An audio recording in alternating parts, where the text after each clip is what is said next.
Junior চিকিৎসকদের লালবাজার অভিযান, আর সেই লালবাজার অভিযানকে ঘিরেই একেবারে শোরগোল হয় সর্বত্র। তারা রাস্তায় বসেন, তাদের দাবি ছিল লালবাজারের অদূর অর্থাৎ 100 মিটারের মধ্যে তাদেরকে প্রবেশ করতে দিতে হবে। তারপর উত্তাল হয় সমস্ত দিক, আর সেখানেই ইতিমধ্যে খবর পাওয়া গিয়েছে ব্যারিকেড খুলে দেওয়া হয়েছে। লালবাজারে গিয়েছেন চিকিৎসকদের প্রতিনিধিরা, আন্দোলনের জয় হয়েছে তাদের, অর্থাৎ এতদিনের যে আন্দোলন, সে আন্দোলনের একটা পর্যায়ে গিয়ে তারা জয় পেয়েছেন বলে দাবি করছেন। আমরা সংবাদ প্রতিদিন ডিজিটালের তরফ থেকে চিকিৎসকদের যে আন্দোলনের যারা মুখ, যারা ছিলেন, যারা প্রতিনিধি, যারা আন্দোলন করছেন, যারা ঘন্টার পর ঘন্টা রাস্তায় বসে রয়েছেন, বৃষ্টিতে ভিজছেন, তাদের মধ্যে থেকে কয়েকজন প্রতিনিধিকে ডেকে এনেছে আমাদের দপ্তরে।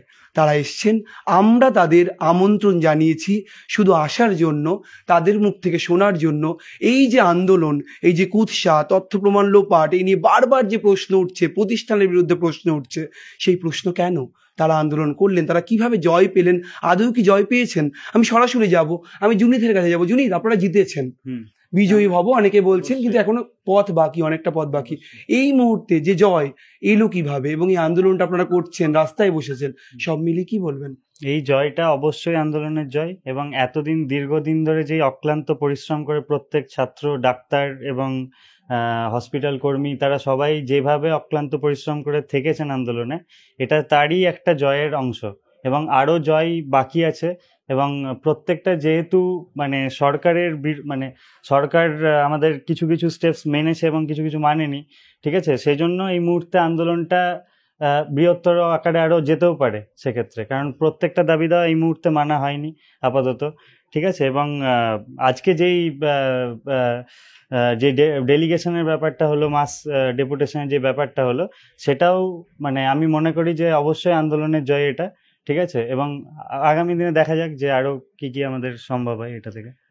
আমরা আপনাদের ডেকে এনেছি, আপনারা এতক্ষণ তো নিরন্তর লড়াই চালিয়েছেন, ঘন্টার পর ঘন্টা আপনারা রাস্তায় বসেছিলেন, বৃষ্টির মধ্যে বসেছিলেন, বৃষ্টি ভিজেছেন, পুলিশ অবশেষে পিছু হটলো, আপনাদের জন্য ব্যারিকেড খুলে দেওয়া হলো।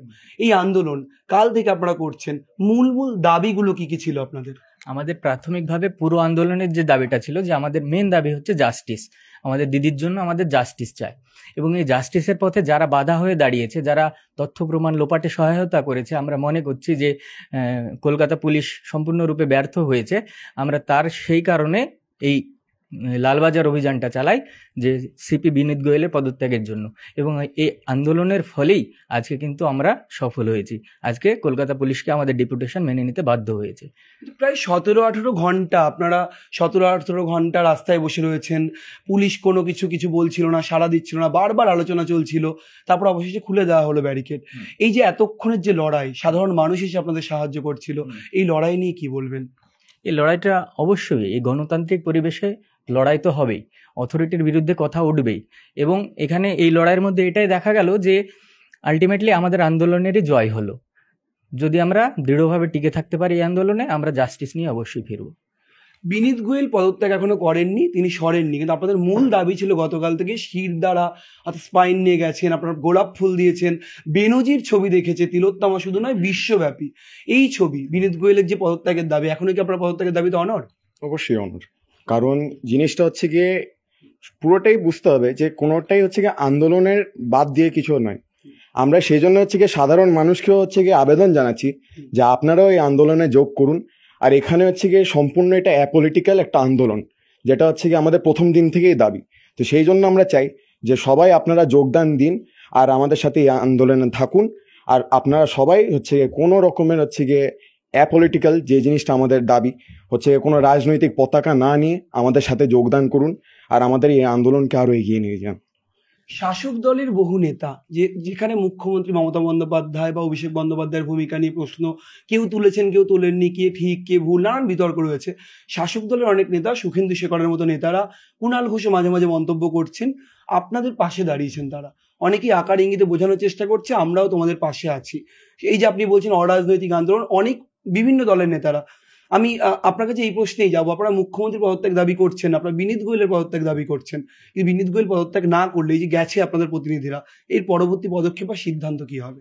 দেখুন, আমাদের যেহেতু জিনিসটা হচ্ছে পুরো গণতান্ত্রিক জিনিস, তো সুতরাং আমরা একজন কি দুজন কেউ নই, আমরা সবাই একসাথে আলোচনা করি, একসাথে আলোচনা করে যে জিনিসটা পদক্ষেপ হিসেবে ঠিক হবে সেটাই আমরা নেব। আজকে যদি দেখা যায় যে সাধারণ আমাদের যারা দাদা দিদি স্টুডেন্ট বাকি যারা আছেন, তো ওনারা যদি একসাথে আমরা দাঁড়াই, তো আমরা হচ্ছে গিয়ে পদত্যাগেই অনড় থাকবো, যদি এটাই ঠিক হয়ে থাকে। কারণ আমাদের একটাই দাবি ছিল বিনীত গোয়েল স্যারের যেন পদত্যাগ হয়, সেই দাবিতেই হচ্ছে গিয়ে আমরা লালবাজার অভিযান চালাই, আর আমরা সেখানেই অনড় আছি। আপনাদের বহু দাবি, একটার মধ্যে ছিল বিনীত গোয়েলের পদত্যাগ, আসিফ আরেকটি দাবি ছিল সন্দীপ ঘোষকে নিয়ে। সেই সন্দীপ ঘোষ ইতিমধ্যে গ্রেপ্তার হয়েছেন। আপনারা স্টুডেন্ট, আপনারাও নানান সময় হুমকির সম্মুখীন হয়েছেন। এই সন্দীপের কুকীর্তি ফাঁস করছেন আপনারা বারবার করে। কেন সন্দীপ ঘোষকে তো ভয় পাচ্ছিলেন আপনারা? সন্দীপ ঘোষটি কিভাবে এই যে থ্রেট কালচার কিভাবে চলতো? দেখুন, অনেকভাবেই মানে পুরো সিস্টেমের মধ্যে, পুরো মেডিকেল ফ্যাটার্নিটির মধ্যে এদের প্রতিনিধিগুলো বসে আছে। পুরো স্বাস্থ্য ভবনের কন্ট্রোলে এদের প্রতিনিধিগুলো বসে আছে। সেই কারণে কেউ যদি ওনার এগেনস্টে কাজ করতো বা কথা বলতো, তাহলে তার ট্রান্সফার করানো থেকে শুরু করে স্টুডেন্ট লেভেলে তাদেরকে পরীক্ষায় ফেল করানো বা এই সমস্ত কিছু হয়ে থাকতো। আমরা নিজেরা সকলেই মোটামুটি ভুগে এসেছি, একবার করে পরীক্ষায় সাপ্লি ফেল করে এসেছি। মানে আপনাকেও ফেল করানো হয়েছে বলছেন? মানে কেন ফেল করানো হয়েছে? আপনি প্রতিবাদ করেছিলেন বা কি কারণে আপনাকে ফেল করিয়ে দেওয়া হলো? কারণ এর মানে লাস্ট যে কারণটা হয়েছে সেটা হচ্ছে 2023 সালে সরকারি আদেশ অনুযায়ী সন্দীপ ঘোষের বদলি হয়ে যায় এবং সেখানে আসেন মানস স্যার। আমরা প্রফেসর ডক্টর মানস স্যারকে তার অফিসে যাতে যেতে পারেন সেই কারণে তাকে সাপোর্ট করেছিলাম, আর এটা সন্দীপ ঘোষের বিরোধিতা হিসাবে নিয়েছিল সন্দীপ বাহিনী, সেই কারণে আমাদেরকে ফেল করানো হয়। তো ভয়ঙ্কর অভিযোগ যে আপনি অন্য একজন অধ্যক্ষ যে সরকারি নির্দেশে আসছেন তার পক্ষে রয়েছেন বলে আপনাকে ফেল করিয়ে দেওয়া হচ্ছে। যদি আপনার সঙ্গে কি এরকম অভিজ্ঞতার সম্মুখীন আপনি হয়েছেন? আমি তো বিগত 3 বছর ধরে আমি নিজেই ভিকটিম, কারণ সেকেন্ড ইয়ারেও আমাকে সাপ্লি দেওয়া হয়েছে, থার্ড ইয়ারে দেওয়া হয়েছে, ফাইনাল ইয়ারে দেওয়া হয়েছে, সেম একই যে আমি সন্দীপ বাহিনীর এগেনস্টে ছিলাম। ঠিক আছে, তো এটা আমার সাথে হামেশাই হয়ে আসছে, এবং সাসপেন্ড করা, ফলস কেস দেওয়া, ঠিক আছে, সোশ্যাল আইসোলেট করা, সোশ্যালি কোনো ফেস্টে থাকতে পারবো না, ঠিক আছে, তারপরে হোস্টেলে থাকতে পারবো না, এরকম একটা বিগত 3-3.5 বছর ধরে এটাই চলে আসছে। এবং এখানে কিছু সরকারি লোকেরও মদত আছে, অবশ্যই আছে, ঠিক আছে, সেরকম নয় যে নেই। সরকারি লোকরা মদত না দিলে এই জিনিসটা কোনোদিনও পসিবল হতো না। কারণ আগেও ধরুন এখনও অবধি health recruitment board, medical council, স্বাস্থ্য ভবনের ডিএমই, প্রত্যেক জায়গায় এরাই আছে এখনো বসে। যেই নেক্সাস নিয়ে আমরা কথা বলছি আজকে, সেই নেক্সাস কিন্তু এখানে বসে আছে, ঠিক আছে। এবং এখন এই মুহূর্তে আমি এটাই দাবি করব যে প্রত্যেকে যেন অরাজনৈতিকভাবে, প্রত্যেকে, যে কোনো পার্টি হোক, পলিটিক্স হোক, সবাই যেন অরাজনৈতিকভাবে, যারা সুবুদ্ধি সম্পন্ন মানুষ, প্রত্যেকে যেন এগিয়ে এসে তারা ঝান্ডা ডান্ডার বাদ দিয়ে তারা সাহায্য করুক প্রত্যেককে। অসুবিধা কিছু নেই এখানে। সন্দীপ বাহিনীর বিরুদ্ধে একদম শেষ প্রশ্নে যাব, আমি আপনার কাছে যাব যে সন্দীপ বাহিনীর বিরুদ্ধে একটা অভিযোগ ওঠে যে অভিজ্ঞদের নাম উঠে আসে, বিরূপাক্ষের নাম উঠে আসে।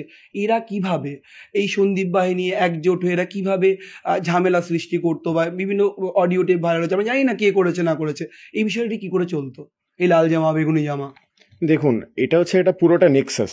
মানে এটা তো এমন নয় যে মানে একটা কলেজে একজন, এরকম সব কিছুই হচ্ছে গিয়ে যুক্ত। এখানে একজন মাথা আছে উপরে, মাথা থেকে আরো নিচের দিকে আস্তে আস্তে প্রত্যেকটা কলেজে হচ্ছে গিয়ে মানে ওটা শাখা প্রশাখা আর কি বিস্তৃত হয়। তো সেই অনুযায়ী আর কি অন্যতম একটা নাম যেটা উঠে আসছে, আমি এই মুহূর্তে, আপনিও বললেন আর কি, তো উনি একজন অন্যতম মাথা ছিলেন। তো ওইখান থেকে হচ্ছে গিয়ে বাকি জায়গাতে এই জিনিসটা আর কি ছড়িয়ে পড়ে আর কি। তো এই পুরো নেক্সাসটা তো মানে সব জায়গাতেই আপনারা অভিযোগ দেখতে পাচ্ছেন যে কীরকম করে চলছে।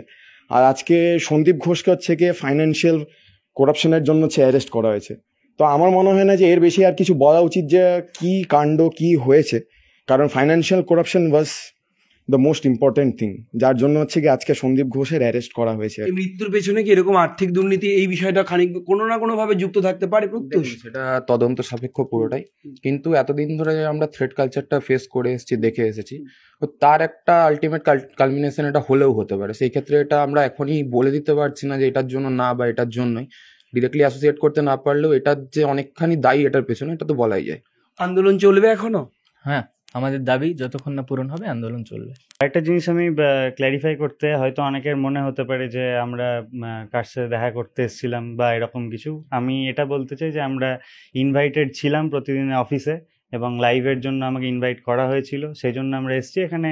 উনি যেহেতু ছিলেন, ওনার সাথে জাস্ট এমনি আলাপচারিতা হয়েছে, আর কোনো রকম আমাদের কোনো ডেলিগেশন বা আন্দোলন বিরোধী বা যারা আন্দোলনের মুখ আছে তাদের বিরোধী বা ব্যাকডোর দিয়ে এরকম কোনো ব্যাপার নেই এখানে। ঠিক আছে, আমরা আন্দোলনের একদম পক্ষে আছি এবং প্রত্যেকে চাই যে আন্দোলন জোরদার, আরো জোরদার হোক আগামী দিনে। আমি জুনিথির কথা নিয়ে বলবো, ওরা বলছেন এখনো আমরা আমাদের দিদির মৃত্যুর বিচার চাই। আমি আবার স্পষ্ট করব, এই যে 4 জন চিকিৎসক পড়ুয়া আজ সংবাদ প্রতিদিন ডিজিটালের অফিসে এসেছেন, তারা কিন্তু নিজে থেকে আসেননি। আমরাই তাদেরকে আমন্ত্রণ জানিয়েছিলাম মৌখিকভাবে যে আপনারা আসুন, এসে আপনারা যে আন্দোলন করছেন, যে আন্দোলনে রীতিমতো হিল্লোল তুলেছে বিশ্বজুড়ে যে আন্দোলন, সেই আন্দোলনে এই যে আংশিক জয় এসছে, পুলিশ পিছু হটেছে, সব কিছু মিলিয়ে তারা বলুন তাদের কথা। এবং সন্দীপ বাহিনী নিয়ে যে প্রশ্ন বারবার উঠছে, হাসপাতাল, মেডিকেল, স্ক্যাম, নানান কিছু, সেই প্রশ্নের উত্তর খোঁজার চেষ্টা আমরা তাদের মুখ থেকে চেষ্টা করেছি। তারা কি বলছেন, অর্থাৎ আবার স্পষ্ট করছি, আমরা যাদের ডেকেছিলাম তারা নিজে থেকে এখানে আসেননি। ক্যামেরায় সুমনের সঙ্গে রমেন দাস, সংবাদ প্রতিদিন .in।